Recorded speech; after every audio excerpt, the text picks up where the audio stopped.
He asks, is ADHD real/related to mutational load? Yes, I would imagine so. He continues, it seems the diagnosis usually just pathologizes low conscientiousness and low agreeableness and high openness. Well, this is the thing. ADHD, I think it's a real thing in the sense that there is a clearly pathological condition associated with not having the ability to focus. And it may even be that it was adaptive under certain conditions. So, under nomadism, for example, you don't want to be rooted in any one place or invested in any one mode of subsistence. You probably want to be a bit itinerant and generalized. You want to be an obligate generalist. And moreover, you want to actually be able to uproot easily, a bit like a certain kind of genius who just never finishes something. They just keep moving on to the next thing.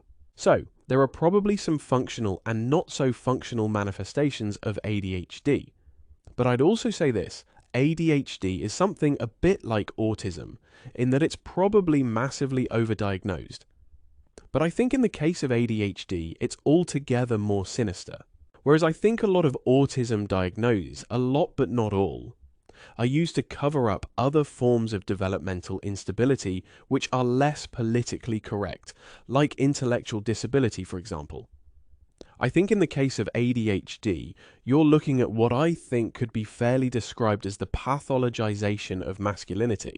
It is a term which is often used to describe typical male traits, young male traits in particular. Young men don't want to sit in a classroom for an hour at a time listening to someone drone on about something.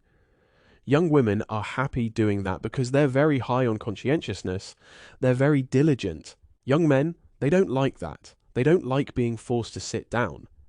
I'm actually fairly typical of this. I'm not so young anymore, but still, I don't like to sit through a conference, for example, with a block of talks. I won't do it. I'll sit through maybe 20 minutes of one talk, go out. And then it's Jan's talk, so go out and get a coffee. Yes, that's right. I won't sit through a whole block of talks. And that is, I think, a fairly typical male trait. The idea that a lot of young men are basically being medicalized, and not only medicalized, but pharmacology is involved, Ritalin and amphetamines and other things, which probably cause brain damage when used to excess.